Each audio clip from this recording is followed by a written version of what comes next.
To talk to us more about that qualifier number 2, we are now joined by Mr. Sunil Gavaskar, who was there at the ground. Must have enjoyed that particular encounter, Sunil bhai. But first of all, many congratulations to you as well, because I remember even before the playoffs had started, I'd asked you, tell us who's going to win, and you said, I don't know the team, but I can guarantee it's going to be first-time winners. That prediction has definitely come true, because now we have two teams that will be the first-time winner. So overall, you think great sign for the IPL?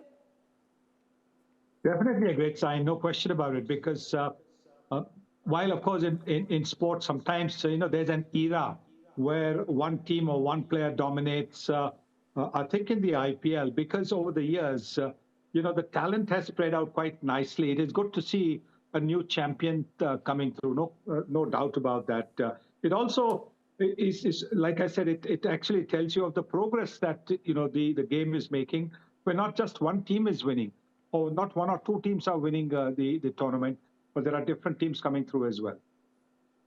Let's talk about that game, Mumbai Indians versus the Punjab Kings and Shreyas Iyer's 87.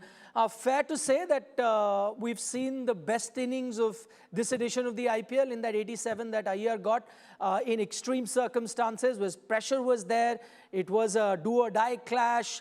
The way he tackled the bowlers, played the situation, all of that put together. Considering it was a knockout, there is no, when you play a league game, there's always, the assurance that you have that there's another game to go. If you don't do well, so what? There's another game we can make up for it. But in a knockout, that's not the case. And therefore, the innings that he played really was an absolutely world-class innings.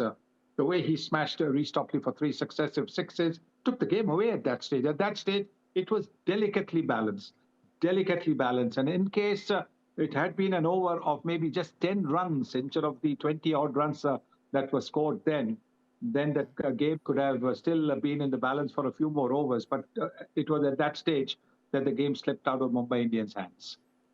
So talk to us about that particular shot that he plays of a Jasprit Bumrah incoming Yorker. A similar delivery in the previous game had Washington Sundar down on the floor, similar sort of a Yorker coming in on the stump. If he misses it, of course he's out. The game then is in the balance.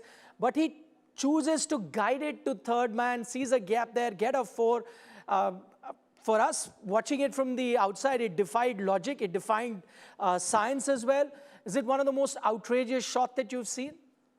Yes, it is. And, I think he's short of genius. I mean, when you talk about, players, who have this great ability to hit good balls for boundaries, Shreyas Iyer is one of those players who can hit good balls for boundaries. That was a terrific Yorker. It was fast, it was swinging in, it was right under the bat, so to speak. But the way he opened the face of the bat and ran it down to third man, because there were two third-man fielders, he had to hit it to the left between the wicketkeeper and that fielder at short third. That was an incredible shot. And just tells you of the level of confidence that he was batting with at that stage to be able to play that. Because you're absolutely right. If he had missed it and if his middle stump had been sent cartwheeling, the game could have turned decisively Mumbai Indians' way. And then he plays a match-winning 87 and does not celebrate. In fact, I was seeing how he's meeting his support staff, his team.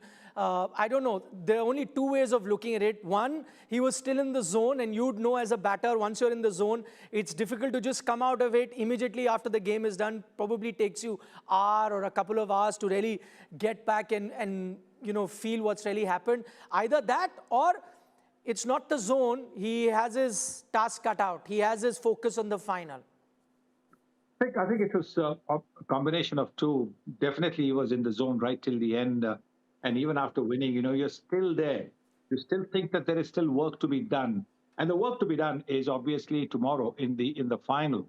He'll need to play another defining innings if Punjab are hoping to win this title for the first time. It's up against a really top quality Royal Challengers Bengaluru team, a team which has done well with both bat and ball. And the fact that Royal Challengers have had nine different, player of the match medal winners tells you how well the Bengaluru team has also gelled. So I think it is going to be a cracker, absolute cracker of a final. And deservedly. Numbers 1 and 2 in the league clashing in the final. it should be an absolutely cracker of a final. That's a final that we're all looking forward to. Of course, we'll have Mr. Gavaskar back tomorrow as well, looking ahead to that final. Sticking with Shreyas Iyer and his performance, Hanibhai, are we also seeing a future India captain in Shreyas Iyer with the way that he not only captained KKR last time or Delhi Capitals before that, the way he's doing this season with Punjab too? Well, you never know. I mean, because it's going to be a hard job for Shubman Gill to play in a 5-test match series against England without two of India's great players. You have Rohit Sharma not being there to open the batting. There's nobody like Kohli in the middle to hold the innings together. So it's really going to be tough for young Shubman Gill. But let's not run ahead of our time. Let's just wait and see what happens. Shubman Gill has got all the credentials of being a very, very good captain. And if he does well, then I don't see that there'll be any change in the leadership for some time at least. Talking about captains, again, looking at that MI versus Punjab game, what have you made of Hardik Pandya's captaincy in this season, and particularly that game probably could have bowled himself a little bit more in this entire season, and the game last night, maybe Mitch Santner was bowling very well, under-bowled him. What did you make of the strategy as a captain last evening? Well, look at the way Shreyas Iyer batted. I don't think it would have made much of a difference. You can always say that he should have bowled, but I think Shreyas Iyer would still have been able to take Punjab Kings to a win. Hardik Pandya, of course, will be devastated because he's done so well to take a team that had lost the first 4 matches to the semi-final stage. So and that has got to do a lot with not just what the team has done, but how he's got the team to perform. So clearly, I think Hardik Pandya has done a stellar job as the captain. And yes, I think everybody makes a couple of mistakes. My only thing with him was that he should have bowled the final over in the game, that rain-affected game against Gujarat Titans. Having bowled that final over in the ICC T20 World Cup, where he protected 20 runs. So I think he should have taken the responsibility there. That's the only thing I feel. But otherwise, for the rest of the tournament, I think his captaincy has been top class. And how do you sum up, because the season is over for Mumbai Indians, of course, we'll talk a lot about Punjab and RCB that still remain, but because MI's season is over, how do you sum up Mumbai Indians' season overall? Do you think they have enough resources for the next season to mount a title challenge, or would they need to make a few tweaks going forward? Every team, not just Mumbai Indians, every team will see from here, where were the areas where they could, strengthen their team.